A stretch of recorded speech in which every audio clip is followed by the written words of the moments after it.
Krishan Rock is facing a lot of backlash after she recently did an interview and said that she wished she would have never had Krishan Jr. Only parent he gonna see is defending him as his mama. Is that okay? You know, like, it's like personally, I wouldn't even, honest to God, that's why sometimes I wish I never had my kid because of the evil stuff that's carried over your head.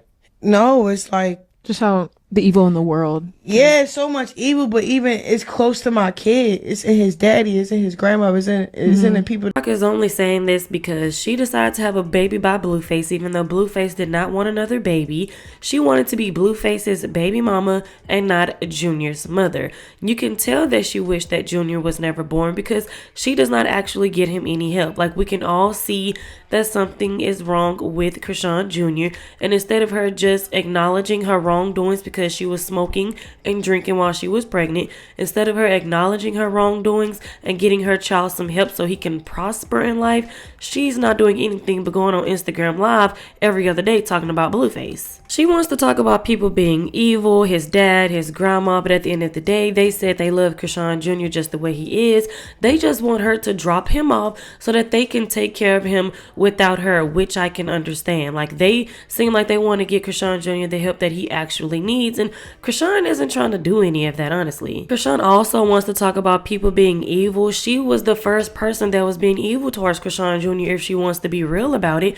She was the person that was supposed to be taking care of him, eating right, and not smoking or drinking while pregnant, but she did all of the wrong things while she was pregnant. She was the first person that was ever evil to Krishan Jr. And to be honest, Krishan Jr. is the way he is now is because his mother was being evil and not being a good mother. She knew she was pregnant. She should have went to her doctor's appointment, ate healthy, and not been out here smoking or drinking. Like, she knew that that was wrong when she was doing it. It also made me think about that situation where Blueface posted Krishan Jr.'s situation when he was a baby. He posted the hernia that he had, and of course you can say that that's evil because he shouldn't have done that at all. But the point of him doing that was to make Krishan take him to the doctor to go get surgery, because he said that the baby needed surgery and she wouldn't take him, and he basically exposed what Krishan Jr. was going through. Social media could get on her case and actually take him to the doctor to get help. And from what I heard, she never went through with the second surgery that he was supposed to have. Raise your hand if you're surprised that Krishan Rock wishes she never had that baby. Everybody's hand should be down. Because why are y'all surprised? I know the baby wish she ain't never had that baby. Honest to God, that's why sometimes I wish I never had my kid because of the evil stuff that's carried over your head. No, it's like, just how the evil in the world. Yeah, so much evil, but even it's close to my kid. It's in his daddy, it's in his grandma, it's in the. We all knew she shouldn't have had that baby. She had the baby because of Blueface, who didn't want the baby and didn't need no more babies. Like, why is this even in the headlines? Why are we acting surprised? This is not a huge revelation. We all know that she wishes she didn't have the baby because Blueface didn't stay with her. And then here come Clarissa talking about, oh, she was smoking and drinking during the pregnancy. We know that. You not telling the tabloids nothing. You are just looking for clout every time you speak.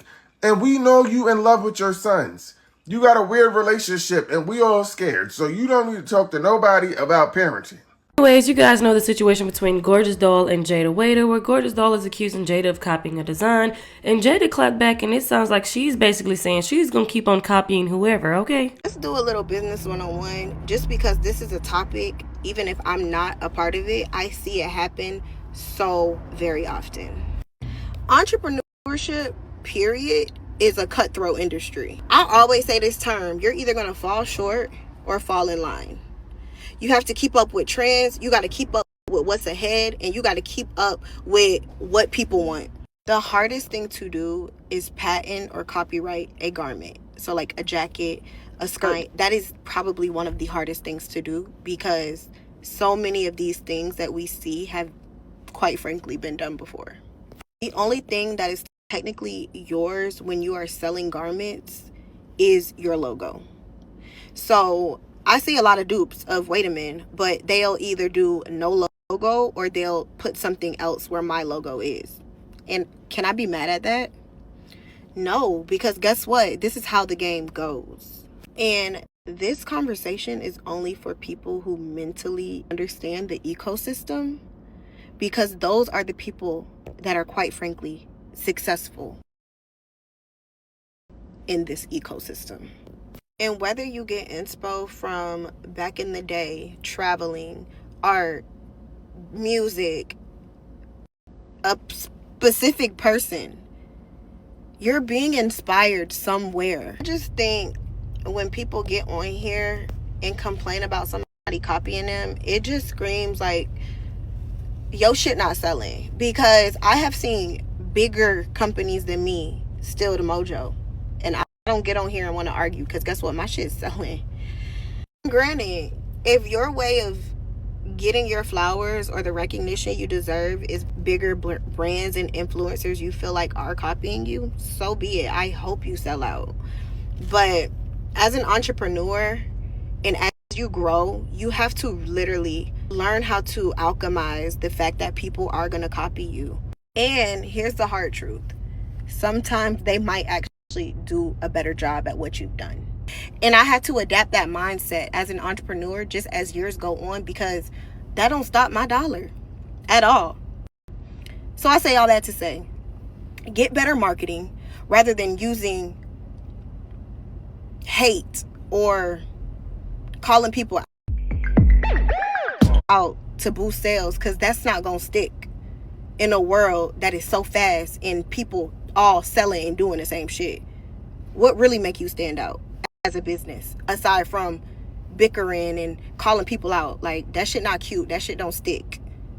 We need more. Balenciaga not worried about Bottega. I mean, I'm pretty sure they on the radar and keeping up with what Bottega dropping, so they know what to drop as well. But nobody getting on here bickering and going back and forth with people they need to be inspired by.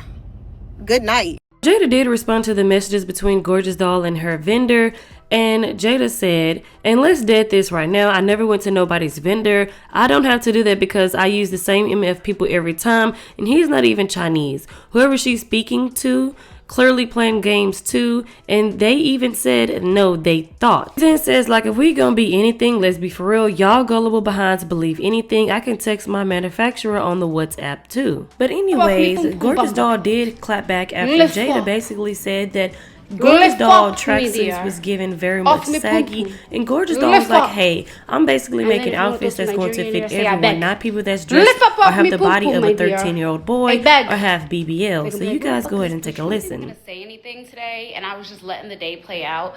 But the fact that you would come online and comment and say no saggy pussy parts. Nobody, listen, everybody doesn't want a fucking yeast infection, okay? And not everybody is built like a fucking 13-year-old boy before the surgery. And so it's like, for you to say that, you would never understand my line, because my line is inclusive. No matter if you're a double XS or a 3XL, like, I'm showing that you could still be a bad bitch and wear everything else that everybody else is wearing. You could be a 3XL and wear this motherfucking baddie outfit. You only pander to fucking minors and bitches that have bodies. That's it, that's all. Me, I'm all inclusive. My brand is for everybody. Big, tall, short, small.